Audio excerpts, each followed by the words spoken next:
Being a bare knuckle fighter is just like being me.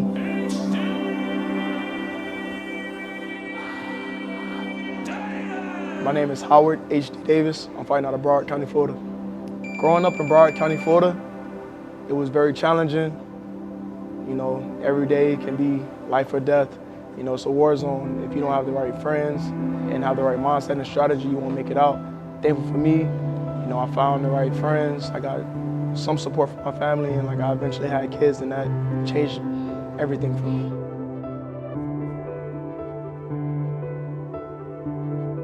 My start in boxing came late.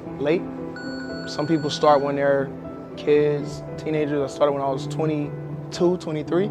So I was originally supposed to play football, go to college, stuff like that, but that got, you know, derailed because I was fighting so much. I wasn't in school.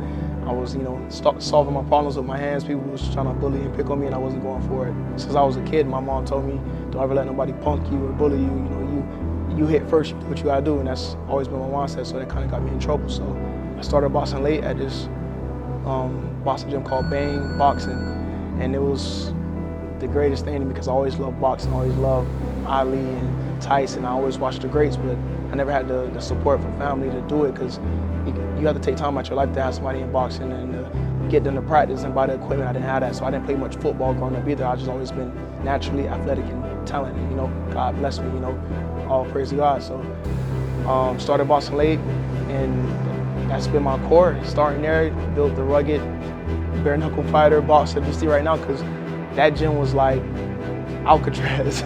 We was like, it didn't matter your size, your weight, the type of training we did was different. It was street, it was hood, it was raw. You know, and I think everything from the gym to the coach to my stablemates, you know, rest in peace to my first coach, Mace. He was the head trainer there, and that's how I started boxing. The moment that stood out for me, I think it first started in the streets. Just my demeanor of not taking shit from nobody and fighting grown men when I was 15, getting jumped by people, just taking on battles and, you know, going in head first. I've always just been a fighter of life, you know, fighting from, you know, starvation, depression, you know, suicidal shit, all type of shit. I fought everything. So it's like, if I can fight those things and still be here, I can fight another man in the ring. He bleeds how I bleed, and that's just my mentality. So I go in the ring, and I have that mindset, and just, I always loved boxing. Once I fell in love with it, I always had the speed in my hands, and I can hit people. I used to break people's jaws. I used to do all that type of stuff like that. So once I started getting a technique and started really like earning, you know, my stay in boxing gyms and around great fighters and pros, it was up from there. My main goal was to really just provide for my family, like create a name for myself, leave a legacy, because my father didn't get to do that. He died at a very young age, and he passed his name on to me just like his father did. So I want my name to mean something. I wanted to carry some weight and not be forgotten.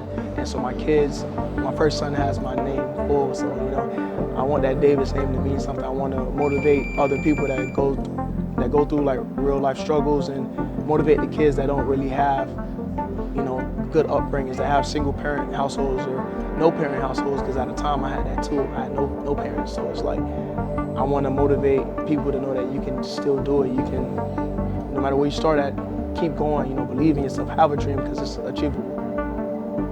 The hardest thing about being a fighter, honestly, is like juggling life, trying to put you all into training, but you got bills, you got family, you got kids, you got things you have to pour into, but boxing and fighting takes up so much of your energy and your time that if you want to be great, you have to be able to like organize your life the right way and really be able to still pour almost 100% into boxing, but still give other things inside your life percentages too, because if you don't, you know, you're gonna lose out on relationships and your kids, like all type of stuff that you'll miss out on opportunities. And it's like, that's why they tell you when you get into boxing, it's better to come up in boxing and fighting when you got support and you ain't gotta work and you can fully focus on that. So when you do get downtime, it can be for family and not just I gotta play catch up or be in debt because I waited so long for this fight, I got hurt. So being a fighter is hard overall. I'm not gonna lie to you, it's not an easy task.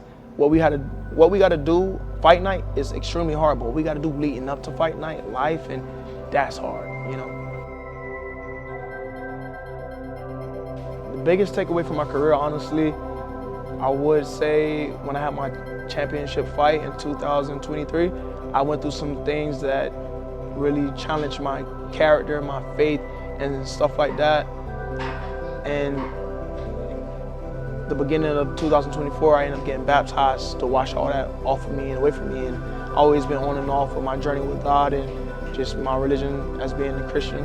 And I fully, dove into that. And since then, my mental fortitude has been better because I always struggled with mental problems and always had crazy stuff happen to me. Like, I didn't have a normal childhood, as most of us don't, especially fighters. Like, we go through stuff that builds us brick by brick, and that's what built me. So just all of that stuff in group one, like I said, the mental fortitude being built and me feeling like nothing can throw me off my game from a fight no more, that's the biggest takeaway. Like that, it trickled down into my real life.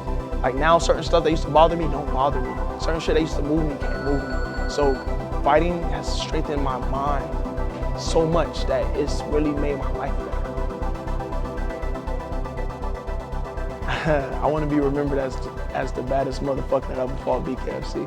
I want to be remembered as a person that was more than a fighter, somebody that was a great human being and not somebody that's fake and put up like that, but somebody that went through struggle, showed his struggle, his scars, and was still walking around with a smile, going after everything he ever wanted, motivating the kids, giving back. I want to be that person for people that I didn't have, Winner by TK.